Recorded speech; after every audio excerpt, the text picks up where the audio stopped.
केंद्रीय बजट 2025-26 को भी पढ़ेंगे।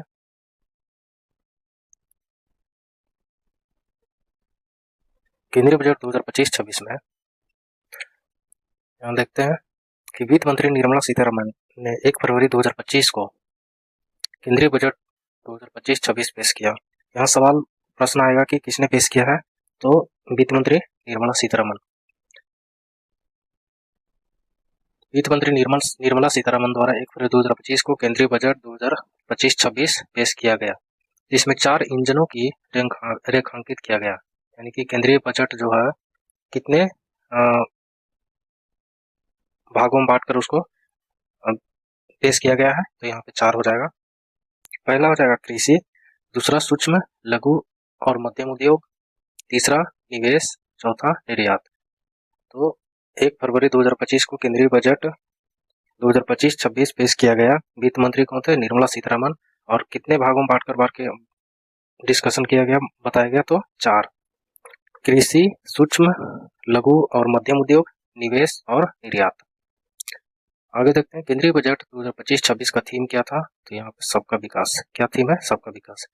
बजट के थीम के अनुसार वित्त मंत्री ने विकसित भारत के व्यापक सिद्धांतों को रेखांकित किया, जो इस प्रकार है। यानी कि बजट का जो थीम है उसके अनुसार वित्त मंत्री द्वारा विकसित भारत के व्यापक सिद्धांतों को रेखांकित किया है। इसमें जो सबसे पहला बात को रखा गया है गरीबी से मुक्त।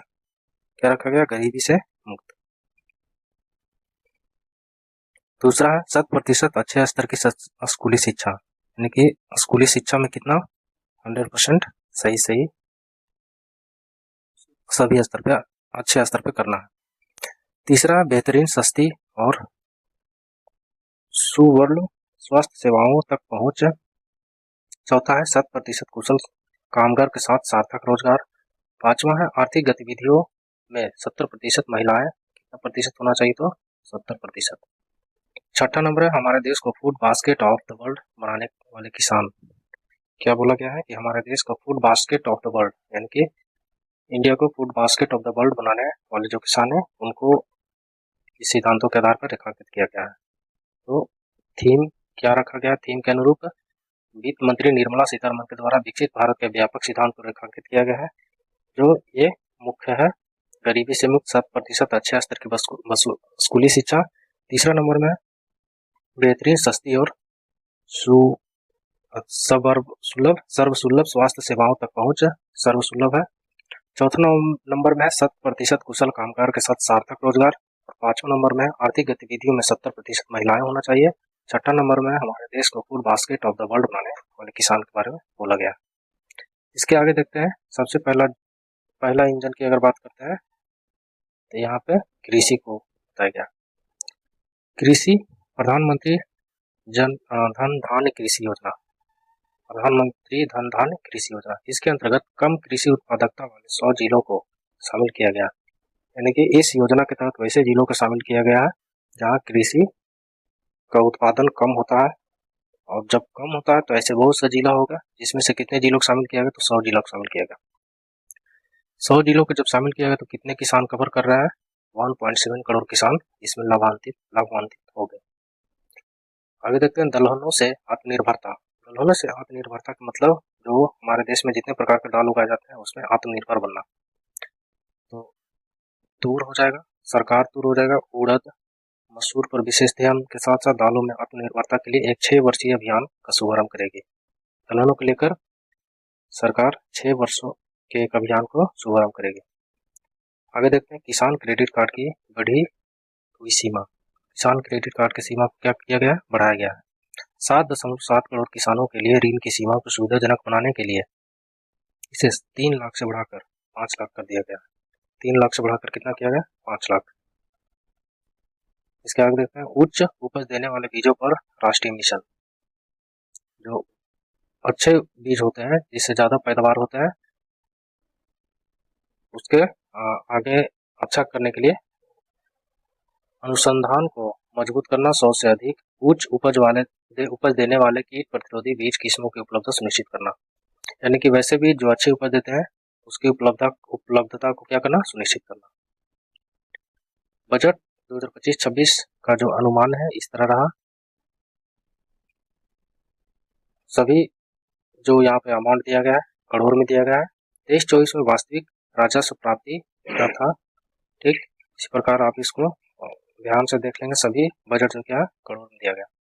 वास्तविक बजट अनुमान, संशोधित अनुमान, बजट अनुमान यहाँ पे दिया गया। पूंजी प्राप्ति कितना हुआ, कुल प्राप्ति कितना हुआ, कुल व्यय कितना हुआ 23-24 में, तो वही 24-25 में कुल व्यय कितना हुआ, यहाँ दिया हुआ 47,16,487।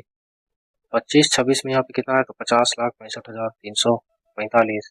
इसी प्रकार राजस्व घाटा, प्राथमिक घाटा, तो इसको ध्यान से आप देखेंगे, नोट करेंगे और रिवाइज करेंगे, 2-3 बार रिवीजन करेंगे। चलिए इसके आगे देखते हैं।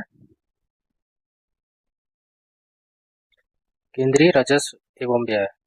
केंद्रीय राजस्व एवं व्यय में रुपया कहाँ आता है और कहाँ जाता है, वो यहाँ ये बहुत इंपॉर्टेंट है। यहाँ से प्रश्न आता है कि जब केंद्रीय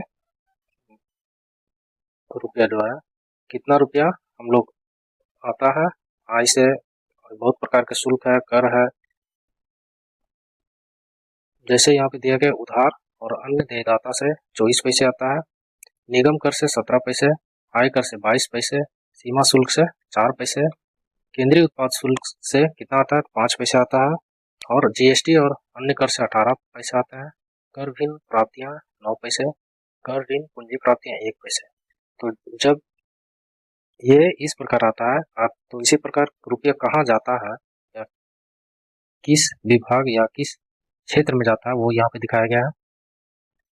केंद्रीय प्रायोजित योजनाएं 8 पैसे, यानी कि केंद्र द्वारा जितने प्रकार की योजना चल रहा है उसमें कितना खर्च होता है तो 8 पैसे।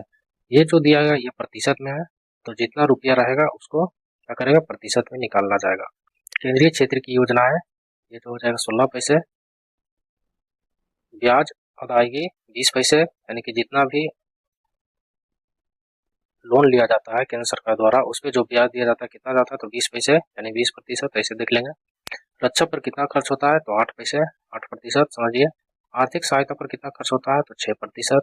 वित्त आयोग और अन्य अंतरण पर कितना होता है तो 8%।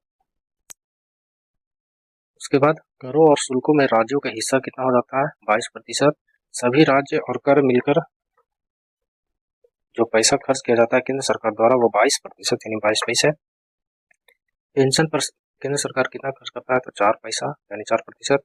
अन्य व्यय पर कितना खर्च करता है तो 8 पैसा। तो ये बहुत जरूरी है कि केंद्र सरकार को रुपया कहाँ कहाँ से प्राप्त होता है, किन क्षेत्रों से प्राप्त होता है, तो यहाँ दिया गया। और केंद्र सरकार का खर्च जो है किन किन क्षेत्रों में किया जाता है वो इस साइड दिया गया। इसके आगे देखते हैं कैसे खर्च होगा केंद्र सरकार का पैसा। ये जो यहाँ पे प्रतिशत में जो हम लोग देखे थे वही यहाँ पे क्या है करोड़ में देखना, रुपया में देखना। केंद्र सरकार का जो बजट है 25-26 के लिए अनुमानित बजट ये करोड़ में दिया गया है। तो ब्याज पर 12,76,338 करोड़ यहाँ पे दिया गया। परिवहन पर इतना जाएगा 5,48,000 लगभग में। रक्षा पर जाएगा 4,91,732। प्रमुख सब्सिडी पर जाएगा 3,83। तो उसी प्रकार शिक्षा पे जाएगा 1,28,650। पेंशन पर जाएगा 2,76,618 करोड़ रुपये। तो आप इसको ध्यान से देखेंगे। इसके आगे देखते हैं ठीक इसी प्रकार यहाँ पे वित्त, समाज कल्याण, विदेश मामले, वैज्ञानिक विभाग, पूर्वोत्तर का विकास इतना बन जाता है। नई सरकार व्यवस्था में नई कर व्यवस्था में संशोधित टैक्स संरचना क्या है। तो नई कर व्यवस्था में संशोधित टैक्स संरचना को देखेंगे तो 0 से 4 लाख के जब कोई व्यक्ति आय दिखाएगा तो उसका कर कितना हो जाएगा 0, यानी कि इस पे कर नहीं लगेगा। 4 से 8 लाख की जब आय दिखाएगा तो 5% कहलाएगा। 8 से 12 लाख रहेगा तो 10%, 12 से 16 रहेगा तो 15%, 16 से 20 लाख रहेगा तो 20% की आय, और 20 से 24% रहेगा तो 25% की आय, 24 से अधिक रहेगा तो 30% की आय। तो इस प्रकार नई कर व्यवस्था में